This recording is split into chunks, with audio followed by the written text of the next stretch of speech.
now start recording. Hi, welcome to the SEO podcast, Unknown Secrets of Internet Marketing. There you go. Got it right there. My name is Chris Burris, owner of E-Webstyle. I'm Charles Lewis, your Internet Marketing Specialist. We are here today with our 126th podcast. It is the most popular SEO podcast on iTunes. That is because of you. We really appreciate you, and I will be adding another tear tattoo. You and you over there, too. Did you hear that? Another tear tattoo? Yeah. Uh-oh. Yeah. It was even 2 weeks. We had 2 whole weeks, since our last podcast, and nothing. No review on iTunes. Look, it's really simple. Just go into iTunes, create an account, write a review. 3 tasks, 3 minutes. You can do it. We really appreciate that. We're kind of all kidding aside. Seriously, make a review for us. Product placement. Yeah. This is podcast number 126. As always, we have a tip from our previous podcast. That tip was older traditional methods of SEO should be your first step when tackling your SEO project. Absolutely. Make sure you cover the basics first. Then if you cover the basics, usually, especially in a local market, you tend to rank well. I'll be honest. And then save your more advanced stuff for after you've already done the basics. Just like we always say, SEO is easy. Just Google blue one-armed widgets. We haven't touched that information in a long time. You're definitely going to find us. Another thing we do is we tell you who we are. We are your friendly local neighborhood top position snatcher. Yes. Hey, we'll go get that. Our mantra is don't be a douche. Don't be a douche, because it's not cool. That goes way back to one of our previous podcasts. And there's a lot of them. Apparently, there's 125 of them. Previous podcasts. Yeah. Remember, if you're sitting at your computer, you're on your phone, and it can multitask or whatever, tweet right now. Hashtag SEO Podcast 126. And tag us in it if you tweet it at E-Webstyle. We'll give a couple shout-outs. Shout out to AT watching right now. Shout-out? What's the shout-out? Punch in the face. Yeah, punch in the face. There we go. Punch in the face to AT watching right now. Punch in the face to at NatLarb. So hit me back on Twitter. Let me know how this one sounds. He hit us last time, told us that my mic was a little low, yours was higher. So hopefully you're tuning in now. Hit me up. Let me know what's up. We appreciate all the feedback that we get. The other thing that we do regularly is we actually talk about news. I like this one. Android owners are getting stiffed because a lot of phones don't actually have the current version. Like I know your phone, not the current version. Well, it's like 2 behind, isn't it? Yeah, and what it is, it's a problem with the device, like hardware, the hardware, right, and the software, right. So like I'm really waiting. Hopefully Christmas time I'll upgrade. But the problem is I have the Samsung Moment, which was new 2 years ago, right? Yeah. And so it did have the latest version of Android, but their hardware won't accept the latest Android firmware updates, right. And so I can't get the latest version of Android. What this article said is there are actually some that were sold. They were promised Android OS updates, and then the company, whatever, if it were Samsung, and I don't think that was the one in this particular case, never bothered to actually upgrade for that particular device, and that's really weak. Yeah, that's really bad. It also says 7 out of 18, so that's 38% are not on the current version of Android. That actually, frankly, seems a little low. Well, and I think it's not. It's a lot of blame going to the device, but a lot of that blame should go to the user as well. Yeah. I mean, you have to be aware of when a new Android update comes out, and then you manually have to go in and download it, install that update. Yeah, I haven't updated mine. That's partly because I'm rooted, and I don't want to. I want to unroot it and then update it and then reroute it, and I don't have time for that. Mozilla partners with Bing. I saw that coming. Makes sense, right? I mean, actually, they have partnerships with Yahoo and have announced a lot of others. Basically, it's just going to make Bing more easy to work on Firefox. Yeah, well, remember they changed the Firefox default search to Bing. It used to be Google. Right. Firefox up to version 3, it was Google. I think with 4 came, the default search is Bing. Interesting. I wonder how that relationship works. So just because I always remember it was Google provided by Firefox or something like that, and Bing provided by Firefox. If revenue, if AdWords are clicked or PPC's clicked, is that how Mozilla makes a little bit of scratch or something? I don't know. Probably not. Yeah. Apple actually has a patent that finally gets approved. Swipe to unlock on the phone. Really? Yeah. So they patented that, and it finally just got approved. So that may have some impact on the newest version probably of Android. Just their revenue. Frankly, yeah, they might have to come up with another thing. Swipe. Who knows? Wow. Well, you can always do the digits, right, to unlock. And I know that the iPhone has that option where you can enter a code or you can do some sort of swipe pattern. I use a swipe pattern on mine. This is the face I give my children. See, to those who viewing, you can see the face. If you're downloading it, then thank you for downloading it, and you should really start watching. The face I gave Chris was the face I give my children. It stands for BS. It's the BS face at Apple. Yeah, I'm not buying it. Yeah. Okay, they're gonna force me to do the custom Z thing. Yeah, the Z thing. Z thing. What's the Z thing? The Z thing where you unlock your phone. The pattern. The pattern. Everybody does a Z, right? Oh. Or a 7 or something. Yeah. Mine's not, and I gave mine away if anybody watches this video. So if you get my phone and you watch this video, you can actually unlock my phone. And that's not a challenge. I know, yeah, don't really do that. And the last piece of news, Dropbox has a team edition. Do you use Dropbox? Mm-hmm. I use Dropbox. We really haven't used it as a team yet. It's probably something that we'll start incorporating into to what we do regularly here. And Dropbox is good service. I read somewhere Dropbox declined the Apple buyout. I heard something along those lines. Yeah, for it was some ridiculous amount of money, like in the billions, and they declined it. And I just heard today, Netflix is the biggest bandwidth user now. So above Facebook, above anything else, Netflix uses more bandwidth, even than YouTube. I'm not sure I buy that. Well, I do. Yeah. Yeah. Because YouTube videos have time limit restraints. Netflix, you can watch a 3-hour movie. A 3-hour HD movie, yeah. Yeah. Interesting. So I just thought that was cool. You brought up Samsung. You realize that they have now overtaken Apple in regards to smartphone devices. Sales? Wow. This past quarter. And Samsung is all of their smart devices are all Android, right? Yeah. Yeah. Of course, I know. And last piece of news, this was almost blank stare news today because it's so kind of shocking. Google is actually going to now encrypt search result information, and it's actually specifically referrer data. So what that means is, let's say you do a search and you do a search for carpet installation Houston, and you get a search result page, and you've got pay-per-click and you've got organic. When you click a particular link, it actually goes to that page.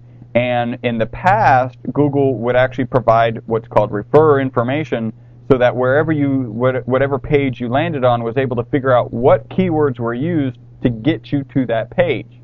Now, Google, and this is, who knows how long this is going to last, only for people who are signed into a Google account, that keyword information, that referrer information, is going to be encrypted.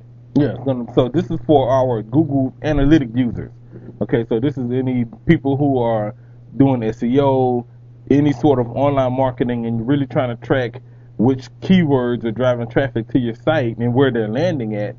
Anybody who happens to search from a login page. Did we just freeze up? Yeah. Totally frozen.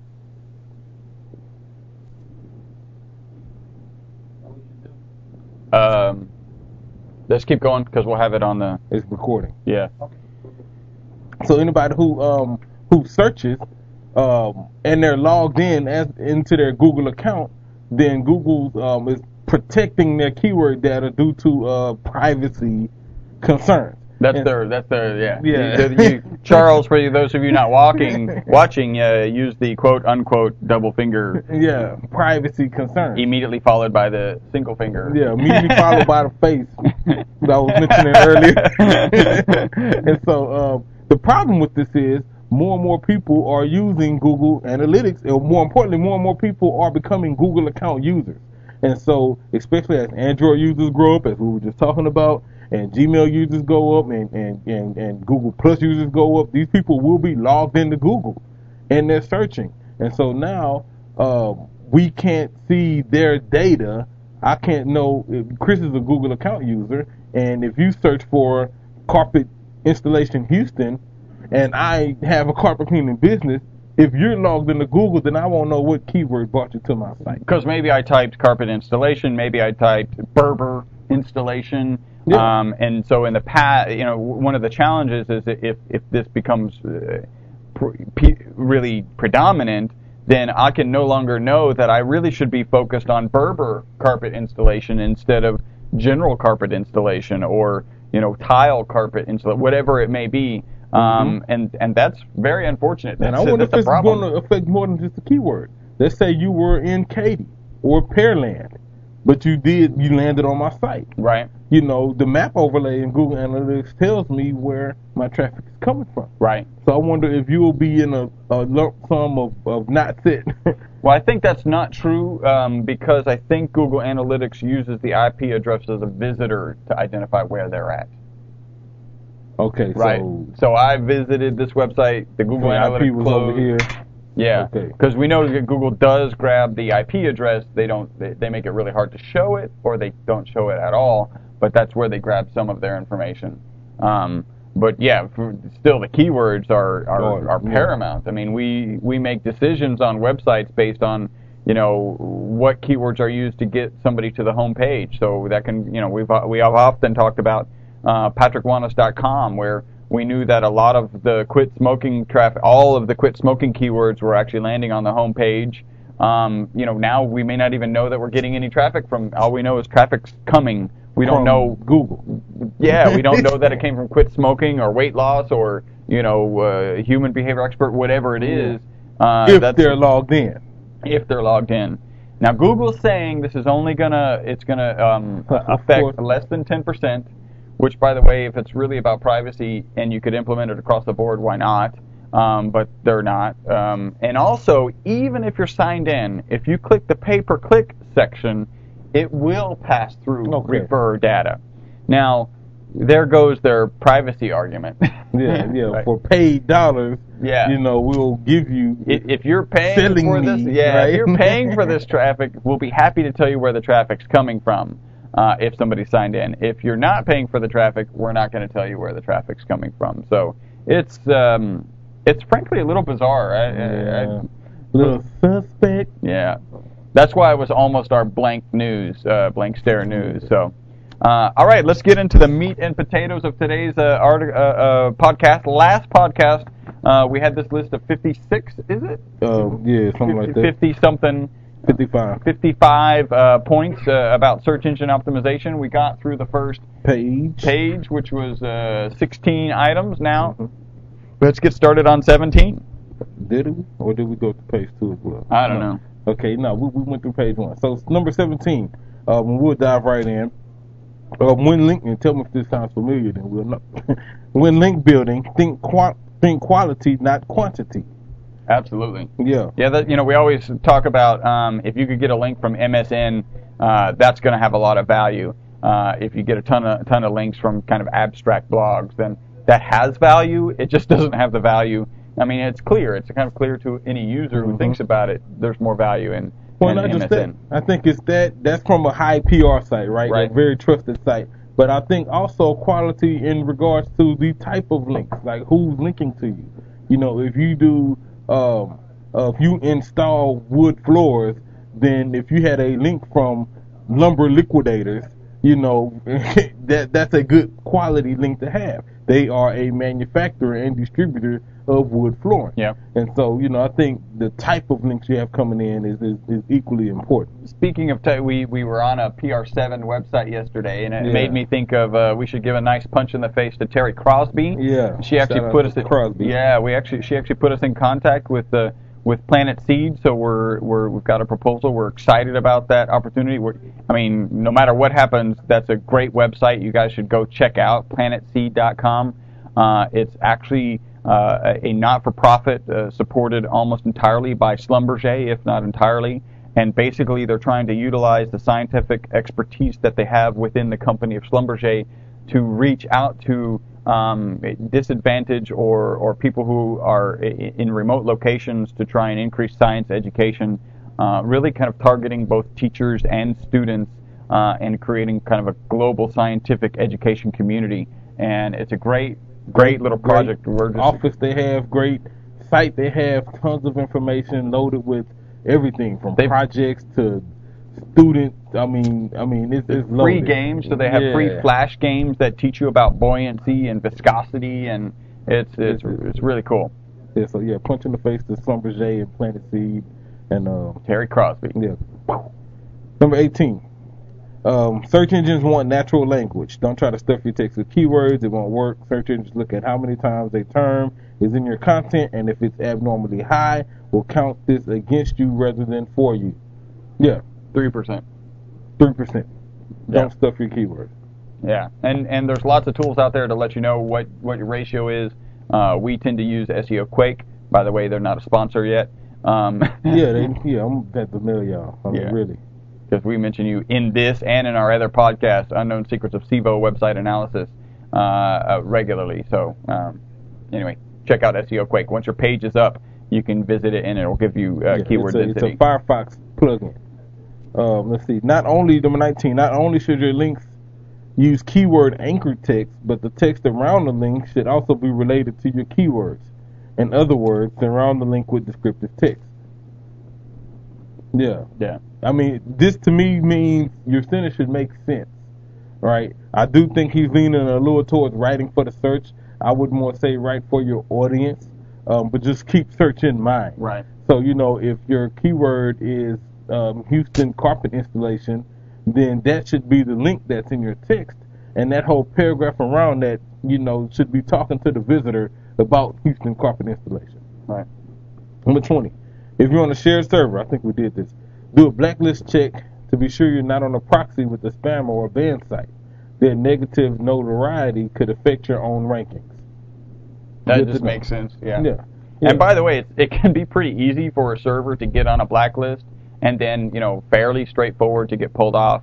It's happened to, we do hosting, and it's happened to our servers, and you just got to do a little bit of background effort. And frankly, what often causes that is a particular site is hacked on the server, and it starts becoming a spammer.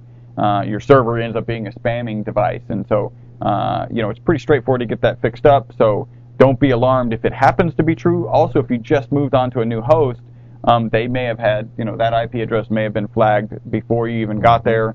So those are things that you can take care of. Yeah, or to alleviate that, if it's in your budget, get your own server. Instead of using the shared server. Yeah.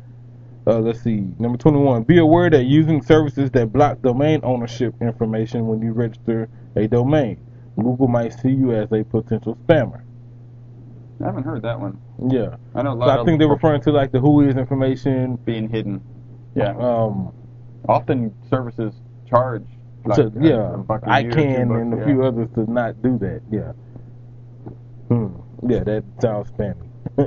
When optimizing blog posts, this is number 22. Optimize your blog post title When optimizing your blog post, optimize your blog post title independently from your blog title. Okay. Thought I read blog post title twice. Basically saying my blog title, theseorapper.com, internet marketing specialist, right? And then my latest post, mobile marketing conference in Chicago. Right. Right. That's like literally, that's a live, real example right there. Yeah.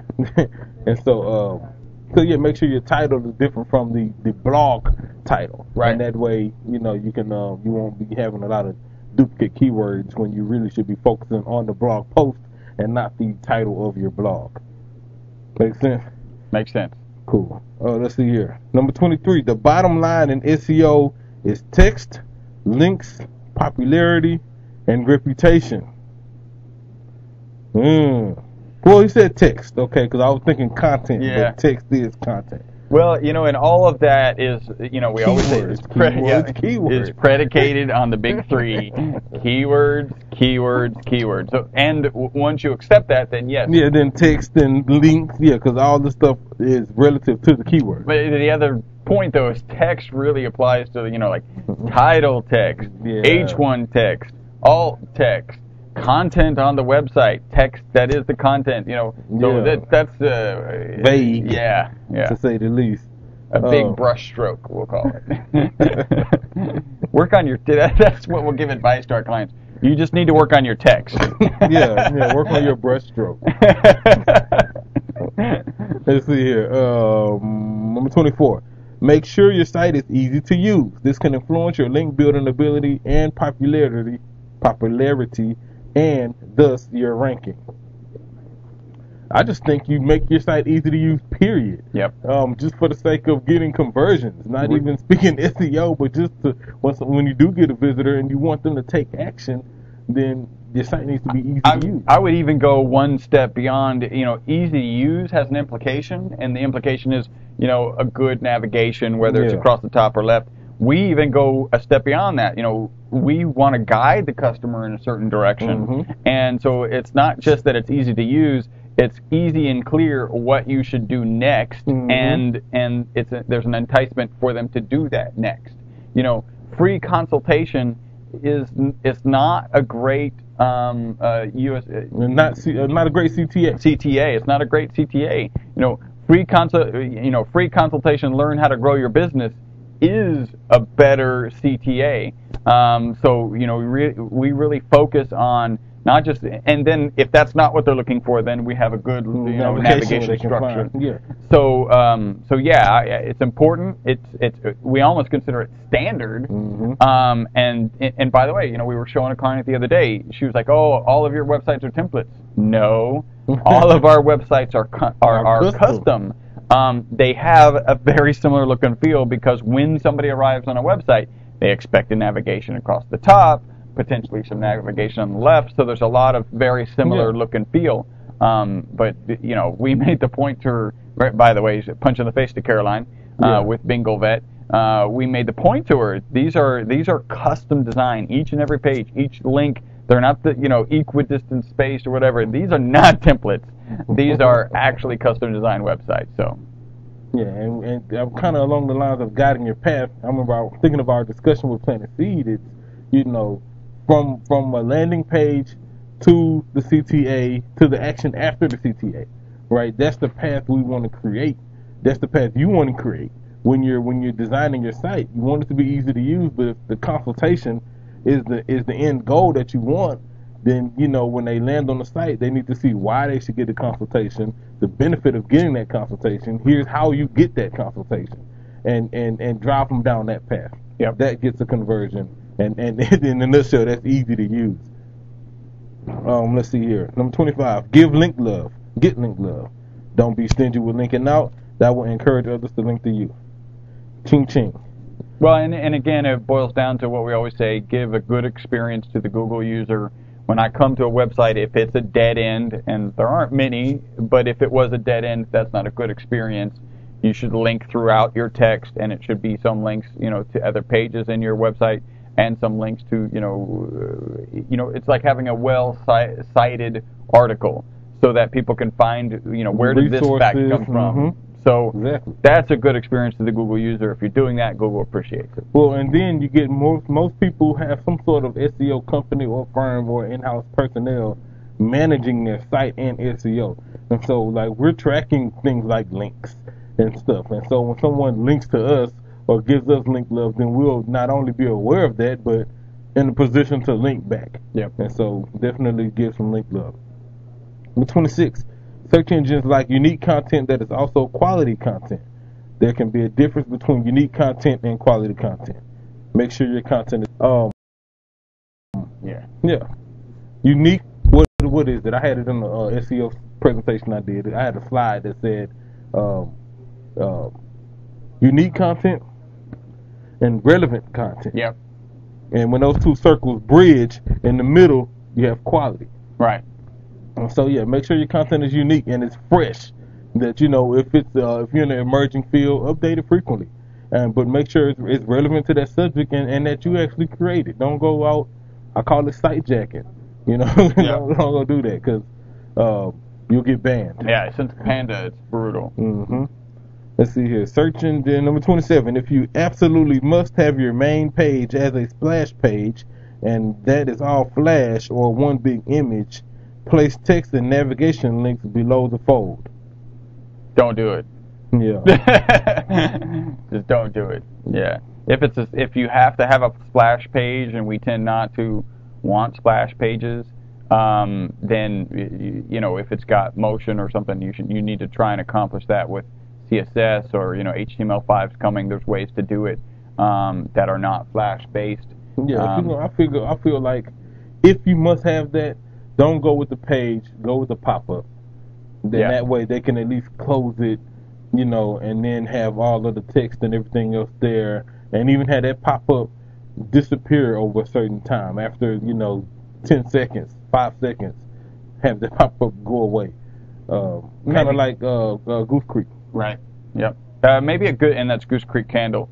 Maybe another good example is is Groupon. When you go to Groupon, it's not really a flash page. You have no choice but to select your location. Yeah. And so maybe the reason you think you need that kind of page is because you want to go English, Spanish, or you want to go, U.S. versus Canada, or whatever it may be. Yeah, if this needs to determine how you use the site, then it's not really a splash page. It's a necessary, component direction, to proceeding. Yeah. And even then, I would want to have content because Google does give a lot more value to the homepage of a website. And we've seen that time and time again. So make sure that you've got content on there so that you can also place well. Number 28. Some of your most valuable links might not appear in websites at all, but be in the form of email communication, such as newsletters and zines. Yeah. I hadn't really thought of that. A newsletter that goes out, gets opened in Gmail. I had not thought of that at all. Yeah. That's a great links example. Well, I mean, I think this and you can tell this is outdated. He called it a zine. But newsletters, zines, blog posts, different methods of sharing, guest posts. I think the summary in that particular statement is, share your content and sharing exactly. it. Yeah. And make sure you have links in that content that link back to your site. I just hadn't thought about the fact that Google would be aware of a newsletter that went out, unless you put it on your blog, right? So typically you'll send out a newsletter, you put it on your blog, and that's got links in it, so that's relevant because it's on your blog. But now, and not now because it's not recent, it's been out there for quite some time, but with Gmail, you may be sending that newsletter to people, and Google's aware of it. Yeah, I mean, they index, especially in Gmail. Yeah. Because you get ads relevant to your email content. Yeah. Which is a little weird and, suspect, by the way, but, anyway, let's see here. Number 29. You get nothing from paid links except a few clicks unless the links are embedded in body text and not obvious sponsored links. Yeah, in general, we say if you're going to buy a link, you're buying it for the traffic that you're going to get from it. Mm-hmm. You don't buy it for SEO purposes. And there are ways to do that, and you can get some value out of that. We just don't recommend you go that path. Yeah, I just think it's the right way and the wrong way to do it. I think some paid links are have great value, especially for SEO, and that's more or less paid directories, Yahoo's and things of that nature, where you're gonna that's a paid link. You paid to get in that directory and got a link, but that has value. I think he's referring to buying links from these different sites or whatever, and expecting some SEO benefit. Yeah, it's not gonna work. Links from EDU domain names are given nice weight by search engines. Run a search for possible non-profit EDU sites that are looking for sponsors. Yeah, another paid link. I'm going to be honest. They want a sponsor, and so you have to, go sponsor them for whatever venture they're having, and then hopefully they'll give you a link back to their site. By the way, the audio and the video of this podcast is going to be a great example of our no edit policy. We don't do any editing. That's way too time consuming. Let's see. It gives them something to talk about. Link baiting is simply good content. Yes. Number 32. Give each page a focus on a single keyword phrase. Don't try to optimize the page for several key phrases at once. Great tip. Depends on the competitiveness, right? I mean, we tend to go after about 3. Depending on how competitive it is, and if it's more competitive, then it's one target phrase per page. That's just, and then even those 3 usually are related, closely related, highly related. Yeah, it's tankless water heaters and water heater repair. And electric water heaters. Or whatever, they're all water heater related. So that was a good one. SEO is useless if you have a weak or non-existent call to action. Talked about that earlier. Absolutely. Make sure your call to action is clear and present. Number 34, SEO is not a one-shot process. The search landscape changes daily, so expect to work on your optimization daily. Hire us. Let's see, number 35. Yep. Cater to influential bloggers and authority sites who might link to you, your images, videos, podcasts, etc., or ask to reprint your content. That's kind of like asking for a retweet. Right? Yeah. No, I won't retweet you if I didn't get anything from the article. I think we just put out good content and, put that content in front of people who will find it useful. And if they find it useful, they'll share it. Yeah, well, so an example would be to, email Danny Sullivan and say, hey, you got to listen to this podcast. We really covered this subject well, or whatever, or read this article because it's a really powerful article. So if that works and he's interested, he may in his blog link back to that article. That's good, and at the end of the day, I think that's a step up from just good link bait, from good article writing. It's like, okay, so now you've written good articles. Reach out to those people who are respected in your community, and hopefully they'll link back to you. So maybe you write a great article on carpet installation and you reach out to a carpet manufacturer and say, hey, maybe you guys want to link to this, and they do. That's your backlink that has a lot of value. So excellent. Little blanks there. Got blanks there. Yeah, that was a good blanks there. That was all the way blank. That was like white room matrix blank. I couldn't see for a minute. So check this out. Blank stare is at Google Apps. So they finally, right? I've been on my soapbox for a while because I couldn't use my most serious Google Apps account with G+. Well, I was using it, but I wasn't supposed to be using it, and I had to finagle my way to get it. So now they opened it up, Google Plus to Google Apps users. Blank stares because it's not as easy as it sounds. It's not exactly obvious how you turn it on. Yeah, it's like 9 steps you got to take, and it's a headache to do. But blank stare, y'all. Thank you for doing it, but I should have been able to log in, see my Google App services next to email, docs, calendar. There should have been apps. Yep. And a checkbox. Yep. Turn it on. Exactly. And so, but anyway, I'll figure it out. Hopefully, y'all simplify that. Excellent. You have been listening to the most popular SEO podcast on iTunes. This is podcast number 126. By the way, you can stalk us at Facebook.com/E-Webstyle, Twitter.com/E-Webstyle, YouTube.com/E-Webstyle. You can watch this video live on Friday mornings at usually about 9:15. We didn't make it until like 10 today. Actually, like 10:45. Usually it's about 9:15 Central Standard Time, Friday mornings. All you need to go to is e-webstyle.com/SEO podcast. Mm-hmm. On that page, you can actually see the live broadcast on Ustream. Also, you can hit us up email, podcast@e-webstyle.com. And thank you guys for listening. Hopefully somebody will tweet right now. What was the hashtag? Hashtag SEO podcast 126. And include at E-Webstyle so that I can retweet you. So we can retweet it. Thank you guys for listening. Thank you guys for watching. My name is Chris Burris. Charles Lewis. Bye-bye for now.